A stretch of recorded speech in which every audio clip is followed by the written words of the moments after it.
Welcome to Learning English from People. The woman spoke to chimpanzees. Jane Goodall. In the heart of London, a young girl named Jane Goodall had a dream.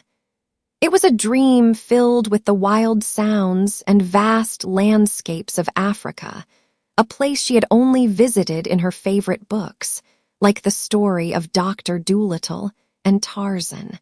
While other children played with teddy bears, Jane had a special friend. A lifelike stuffed chimpanzee her father gave her, named Jubilee. Her mother's friends thought the toy was strange and might give her nightmares, but for Jane, Jubilee was the beginning of a lifelong love for animals. This toy sparked a curiosity and a passion that would one day change the world. Jane's mother, Van, was a remarkable woman who always encouraged her daughter's dreams. She told Jane, "If you really want something, you'll have to work hard, take advantage of opportunities, and never give up." Jane took these words to heart, holding onto her African dream with a quiet determination that would define her entire life. She didn't come from a wealthy family, and a university education seemed out of reach. After finishing school, she worked as a secretary to save money. Then, in 1957, an opportunity arrived like a dream come true. A school friend invited her to visit her family's farm in Kenya. At 23 years old, with her savings from working as a waitress, Jane finally set foot on the continent she had dreamed of for so long. The air, the sounds, the vibrant life of Africa felt like coming home. In Kenya, Jane knew she wanted to work with animals. On the advice of a friend, she made a phone call that would alter the course of her life. She called Dr. Louis Leakey, a famous Kenyan archaeologist and paleontologist. She wasn't looking for a job. She just wanted to meet him and talk about animals. Leakey was impressed by her passion and her deep knowledge, which came not from a formal education, but from years of dedicated reading and observation. As it happened, Leakey had a secret project in mind.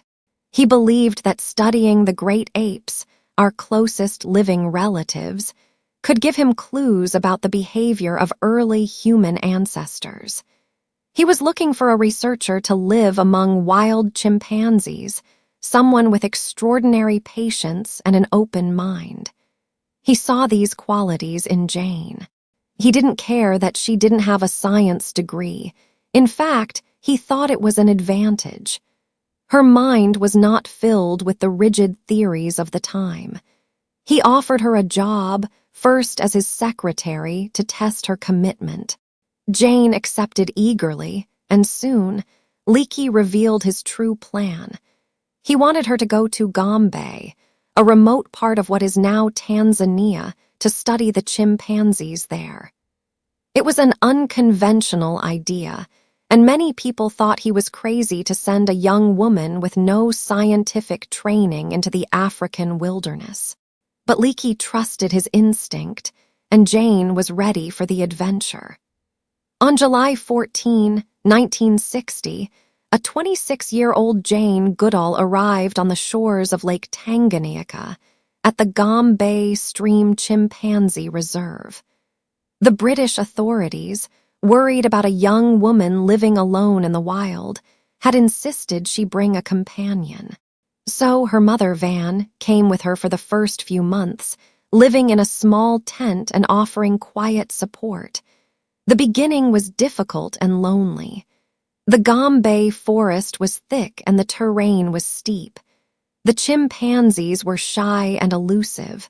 For months, they would run away as soon as they saw her. Jane knew she needed a different approach. Instead of chasing them, she decided to be patient. Every day, she would wake up before sunrise and climb to a high peak where she could observe them from a distance with her binoculars. She wore the same simple, neutral-colored clothes each day so they would recognize her.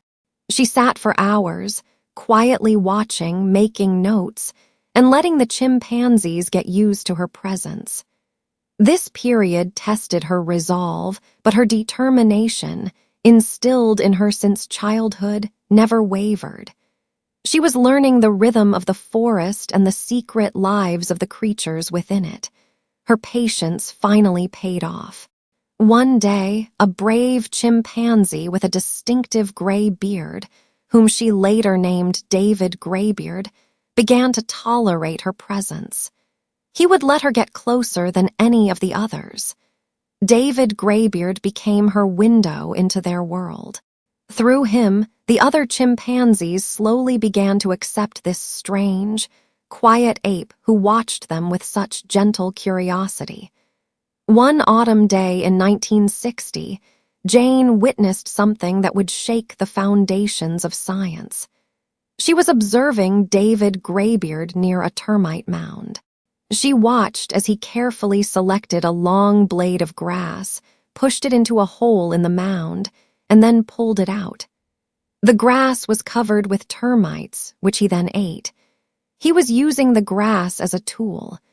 She then saw another chimpanzee, whom she named Goliath, take a twig, strip off its leaves, and use it for the same purpose.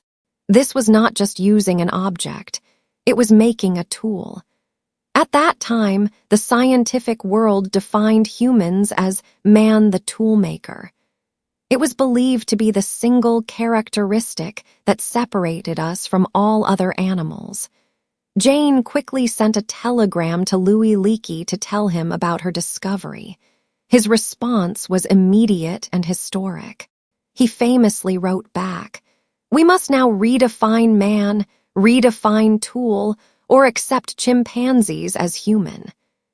Jane's observation had blurred the sharp line that science had drawn between humans and the rest of the animal kingdom.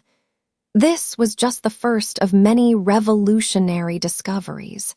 She also observed that chimpanzees were not peaceful vegetarians, as was widely believed. She saw them hunt, kill, and eat smaller animals, like monkeys, demonstrating a complex cooperative hunting behavior. Jane's methods were as groundbreaking as her discoveries. In the 1960s, scientific objectivity was everything. Researchers were expected to remain detached from their subjects, referring to them by numbers, not names. Jane refused to follow this rule. To her, the chimpanzees of Gombe were not just subjects. They were individuals with unique personalities. There was Flo, a strong and successful mother. Fifi, her daughter, who was playful and curious. Mike, a clever male who used empty kerosene cans to intimidate his rivals and become the leader. And Goliath, the original alpha male. She wrote about their childhood and adolescence and described their emotions, such as joy, sadness, and excitement. She documented their complex social lives, filled with family bonds, friendships, and rivalries. She saw them kiss, hug, and pat each other on the back to offer comfort. However, many scientists didn't like her ideas back then. They said she was just giving human feelings to animals, which they thought was wrong. But Jane stood by her work. She argued that to deny their personalities and emotions was to ignore the truth of what she was seeing every day.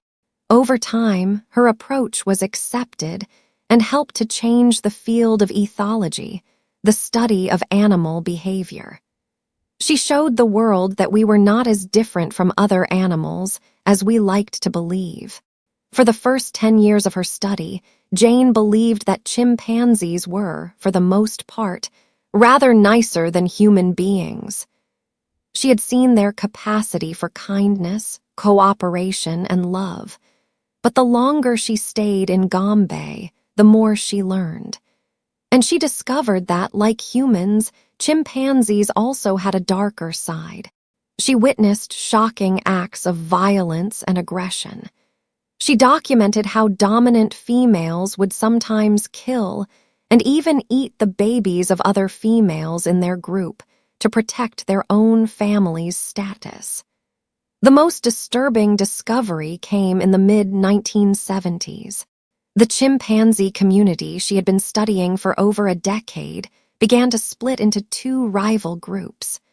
What followed was a brutal 4-year conflict that Jane called the Gombe Chimpanzee War.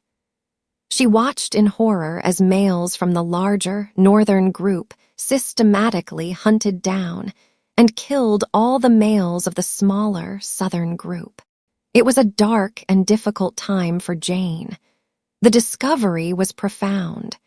It showed that organized group violence, something once thought to be uniquely human, also existed in our closest relatives. The chimpanzees of Gombe had taught her another powerful lesson. They were not just like us in their capacity for love and compassion, but also in their capacity for brutality and war. As the years passed, Jane's work in Gombe continued to reveal the rich and complex lives of the chimpanzees. But outside the borders of the small national park, the world was changing. Forests across Africa were disappearing due to deforestation, and chimpanzee populations were shrinking. They were also threatened by the illegal bushmeat trade and poaching. A major turning point for Jane came in 1986. She attended a scientific conference in Chicago, where for the first time, researchers from different sites across Africa presented their findings on chimpanzees. As she listened to each presentation, a horrifying picture emerged. Everywhere, chimpanzees were in danger. Their habitats were being destroyed, and their numbers were declining rapidly. Jane realized that her role had to change. She could no longer be just a quiet observer in the forest. She had to become a voice for the chimpanzees. She said she went into the conference as a scientist and left as an activist. She was almost 50 years old, and she made a difficult decision. She left her home in Gombe, the place she loved more than anywhere else on Earth, to travel the world and fight for the protection of chimpanzees and their environment. In 1977, she had already established the Jane Goodall Institute, or JGI, to support the research at Gombe and expand conservation efforts across Africa. Now, this work became her life's mission. The JGI focused on community-centered conservation, working with local villages to help them find sustainable ways to live without destroying the forests. Jane understood that you couldn't save the chimpanzees without helping the people who lived alongside them. Jane knew that the future of the planet depended on its youngest inhabitants. She felt a deep sense of hope in the energy and passion of young people. In 1991, she met with a group of 16 local students on her back porch in Dar es Salaam, Tanzania. They were all concerned about the environmental and social problems they saw in their communities and wanted to do something to help. That meeting was the beginning of Roots and Shoots, the Jane Goodall Institute's global youth program. The program was built on a simple but powerful idea that every individual can make a difference. Roots and Shoots groups, now in more than 60 countries, work on projects to help people, animals, and the environment.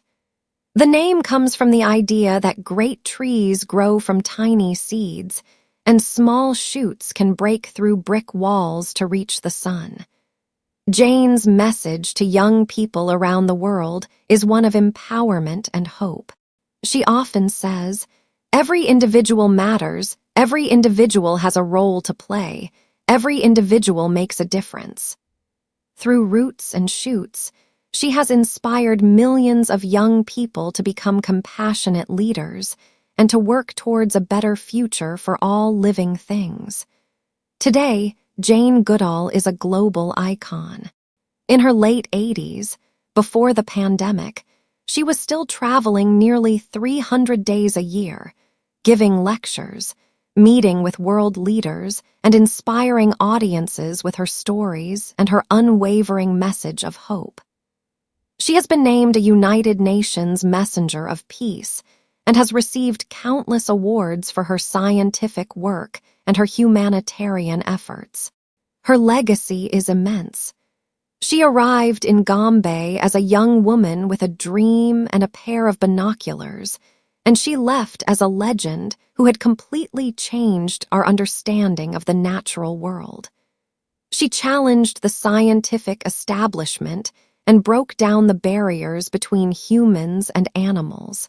She showed us that chimpanzees have cultures, make tools, feel emotions, and form deep family bonds. But perhaps her greatest contribution is her transformation from scientist to activist. Jane Goodall did more than just study the world.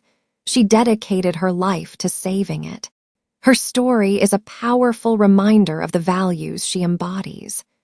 The patience to watch and listen, the passion to follow a dream against all odds, the courage to speak for those who have no voice, and the unshakable belief that even in a world facing enormous challenges, there is always a reason for hope. From the little girl with a stuffed chimpanzee to the wise woman who became a global force for good, Jane Goodall's life is a testament to the extraordinary impact one person can have on the world.